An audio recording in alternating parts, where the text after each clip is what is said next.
Je ne sais pas ce qu'il se passe avec le film Blade. En réalité, j'en ai marre.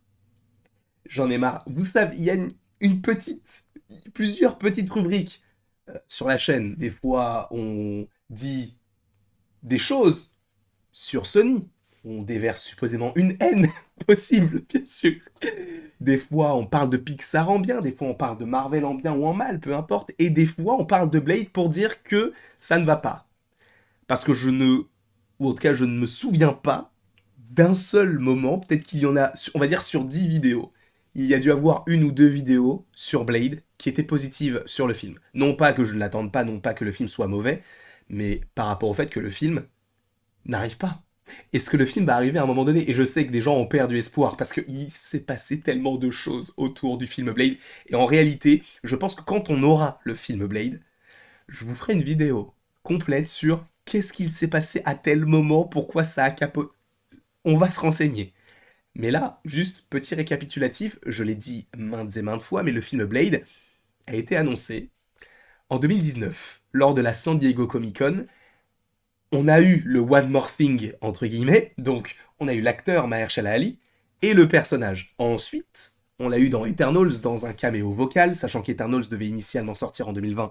Au final, ça a été décalé en 2021, donc on l'a vu, ou plutôt on l'a entendu pour la première fois en 2021. Et en plus, il a fallu une explication, une précision de la part de Chloé Zhao qui a dit: ah mais oui, la personne qu'on entend à la toute fin du film, c'est Mahershala Ali, donc c'est Blade.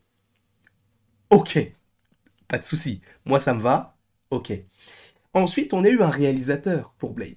C'était cool, on s'était dit, le film avance parce que pendant de nombreuses, on va dire de nombreux mois, pas de nombreuses années, mais pendant de nombreux mois, on s'était dit, mais c'est marrant parce que ils avancent sur les quatre fantastiques, ils avancent sur Kang Dynasty, sur Secret Wars, sur les Thunderbolts, mais Blade, on en est où?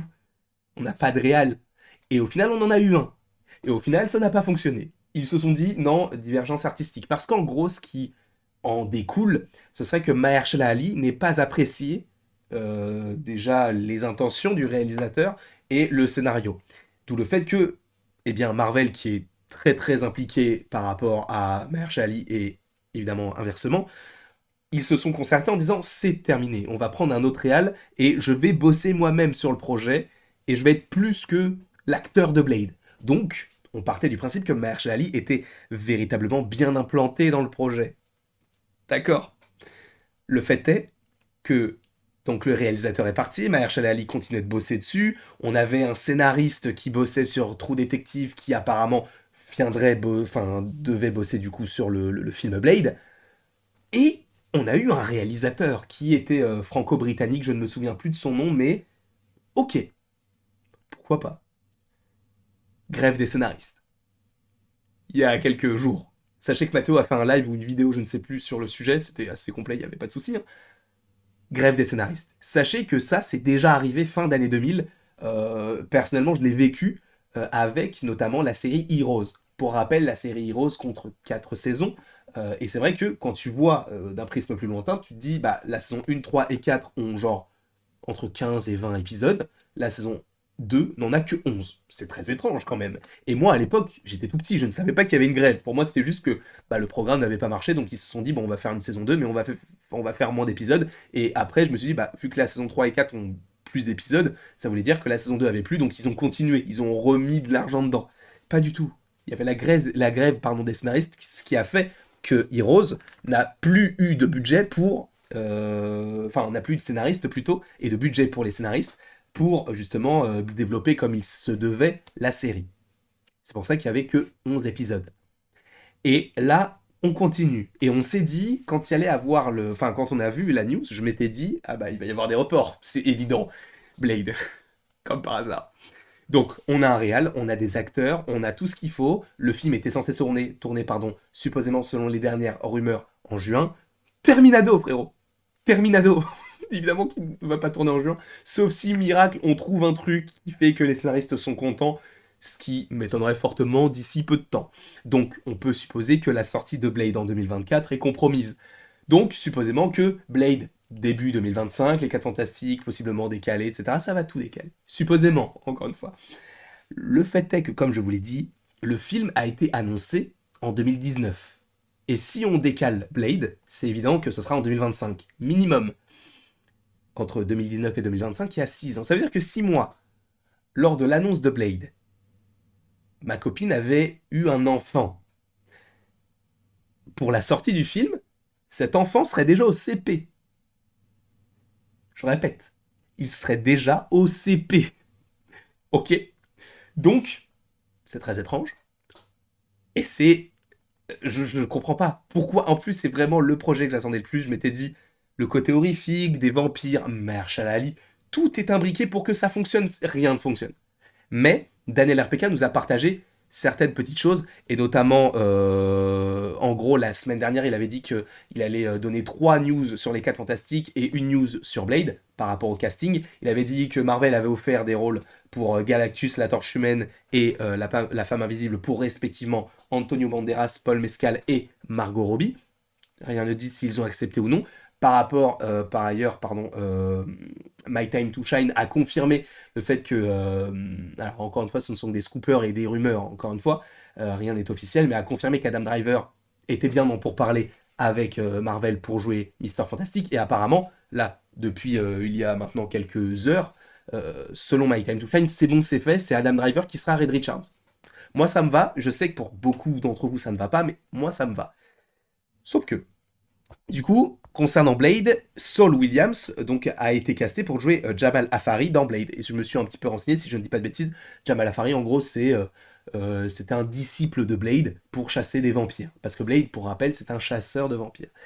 Donc ça, c'était la news casting. Sauf que, et c'est là où ça pose problème, mais ce qui peut être un petit peu logique, alors là, on parle pas forcément de la grève, mais on parle plus du film en lui-même.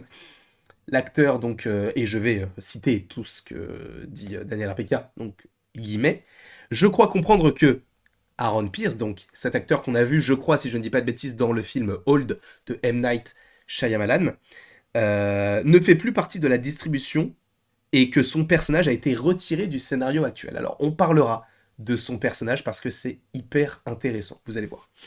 Ensuite, il déclare que Delroy Lindo, qu'on avait, enfin en tout cas que j'ai vu, si je ne dis pas de bêtises, dans le film Romeo Must Die avec Alia et Jet Li, si je ne dis pas de bêtises, donc film sorti dans les années 90-2000, je crois que c'était début 2000, mais ou fin 90, je ne sais plus, mais c'est la dernière fois que je l'ai vu personnellement. Après, enfin, on sait, on voit sa tête, on sait qu'on l'a déjà vu quelque part, mais on ne sait pas comment il se, enfin, ou dans quel film, mais on sait qu'on l'a déjà vu. Donc lui, il devrait jouer un personnage du nom de Deacon Frost, qui dans les comics est un vampire qui est un ennemi de Blade. Donc est-ce qu'on partirait là-dessus pour ce personnage-là? Possiblement. Mais ce ne serait pas le grand méchant du film, puisqu'il précise que donc Mia Goth, donc qui est une actrice américaine, voilà, elle joue le personnage de Lilith. Lilith qui est ce personnage-là, alors qui est une déesse démoniaque, donc qui n'est pas très gentille. Donc on partirait pas forcément sur des vampires, mais plus supposément sur des monstres ou sur des esprits, des choses un petit peu complexes dans ce sens-là. Donc, sachant qu'on savait, supposément par rapport aux dernières rumeurs, que Blake ne serait pas un chasseur de vampires, mais un chasseur de monstres. Ce qui pourrait aussi connecter avec Werewolf by Night, Man Thing, etc. Et donc, il précise qu'il ne sait pas de quelle version de l'élite cela s'agit, puisque soit on parle de la fille, alors je ne sais plus si c'est la fille de Satan, euh, je crois que c'est bien ça. C'est la fille de... Ah, pardon, c'est la fille de Dracula. Donc non, Lilith, en fait, est bien serait bien une... Comment on appelle ça? Une vampire. Mais il y a deux versions de ce personnage-là. Il y a une version donc, qui est la fille de Dracula, et il y a un démon, qui est donc une sorte de sorcière un peu démoniaque. C'est pour ça que je vous parlais de démon aussi. Donc il y a des deux versions. Sachant que le personnage de Lilith, on l'a vu récemment en démon, pour le coup, si je ne dis pas de bêtises, dans le jeu Midnight Suns, qui est sorti l'année dernière, je crois. Voilà. Donc il y a deux versions du personnage, à voir laquelle sera utilisée pour le film. Et ensuite, ils sont en train de retravailler la fille de Blade, puisque dans le film Blade devrait avoir une fille. Et le personnage de Milan Ray ne ferait plus partie de la distribution. Par contre, Milan Ray, je me suis pas renseigné, j'ai pas vu qui c'était, je sais pas ce que cette personne a fait. Milan Ray, c'est tout simplement, je vais taper Blade, parce que du coup, comme ça, on va trouver sa tête. Parce que Milan Ray, c'est peut-être un nom un peu... Ah bah du coup, c'est une actrice qui aurait été castée du coup dans le rôle de la fille de Blade. Ok. Et donc apparemment, il y aurait une refonte. Donc Milan Ray, c'est donc cette personne-là qui devait jouer la fille. Ok. Sauf que il y a eu une autre news, parce qu'il a complété tout ça en précisant une dernière chose, puisque je vous ai dit que donc le personnage de Aaron Pierre n'était plus là. Mais donc qui devait-il jouer? Donc je vous remets une petite photo d'Aaron Pierre, c'est cet acteur-là. Aaron Pierre donc était censé jouer le méchant principal, et il était censé jouer un vampire puissant, mais donc il a été remplacé par le personnage de Lilith, qui donc sera joué par Mia Goth. Vous vous rendez compte de ce bloubi-boulga qu'est le film Blade? J'ai hâte de le voir. Mais les gars, là c'est complexe. Je comprends les gens qui vont se dire mais on n'attend plus le film en fait. Je ne l'attends plus. Je le comprends totalement. Et j'en suis confus pour ceux qui l'attendent, mais on est dans le même bateau. Bref, je vous fais d'énormes bisous. Sachez que du coup, ce soir, on va parler des gardiens à nouveau dans un 100% Marvel et dans un after de 100% Marvel. Et après tout ceci, il ne me reste plus qu'à vous dire à la prochaine pour la prochaine. Et n'hésitez pas à commenter votre avis concernant tout cela dans les commentaires. Et en plus de ça, en plus de commenter, du coup, tu peux aimer, partager ou même t'abonner. C'est nouveau. Cette blague est nulle. C'est pas nouveau. Tu peux t'abonner tout de suite. Abonne-toi. Ou pas. C'est toi qui vois.